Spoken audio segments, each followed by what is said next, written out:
Hey guys, just a quick video to talk about preparing and thinking about coming on the hike trip. Should be a really good time. There are some things that you're going to want to be able to bring, but there's a lot of things that we have and then we can share the load on. So of course you're going to want to be able to have stuff like good shoes to wear, something comfortable. I wouldn't say go and buy something new and then get on this like long walk and then realize that they're not comfortable shoes. So I do have hiking shoes. I'll be wearing hiking shoes, but really I would recommend wearing shoes that you know are comfortable, that you can be in for a long time. Like worrying about getting wet and things like that are just kind of things that you can expect if rain comes on a hiking trip, whether you have waterproof shoes or not, so I don't think it matters too much. Also, I would say sturdy clothing. We're only going to be going for one night, so I wouldn't see a reason to bring extra clothing unless it was like an extra, like a hoodie for the nighttime sleeping or an early morning, because we will be hiking early in the morning, the next morning as well. So that's important. And then we also have snacks for the trail, good socks. I would say stay away from cotton socks. Like things like merino wool are a great fabric for socks. Synthetic things like that are good because they won't irritate if they get wet as much. So that's important. Extra socks is also important.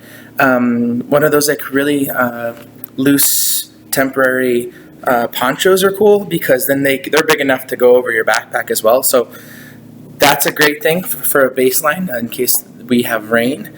And then another thing is sleeping. So I'm recommending that there's tents that we have here at the church. Some of you have tents, and some of them may seem heavier, but know that if it's like a 4-person tent, we can break up that gear across people's backpacks. But we have 4-person tents. We have 2-person tents. We have a couple hammocks here. I know that some people that were planning on coming on the trip before it got rained out, thunderstormed out, is that we were going to do some of us are going to go hammock camping.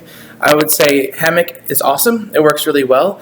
The problem is that it'll be mosquitoes, so you're going to want to make sure you have a mosquito net, and those can go for like $7 to go over the hammock. And another thing is worrying about rain. So tents have like rain flies. Hammocks don't necessarily come with those, so you would have to also think about a rain fly, and those can be a little bit more expensive. So those of you who want to do hammock camping, come to me and we'll talk about maybe ordering that gear in advance. I know that the youth group wants to kind of have a collection of things that we could have so we could be able to pick up and go on a hiking trip if the time permits in the future. So I say don't let things like that come in the way of you on the trip. So I would say just timing and your willingness to do this hike. So I do know that going down the direction that the Taylors have us going, there's going to be an uphill grade, but then coming back it's all downhill. So we would be getting back like 2 hours sooner than it took us to get out there from what they've pre-hiked already for us. So it should be a great trip. If you have any questions, just reply to this email. I can give you a call and we can talk about it. So I hope you can come. All right.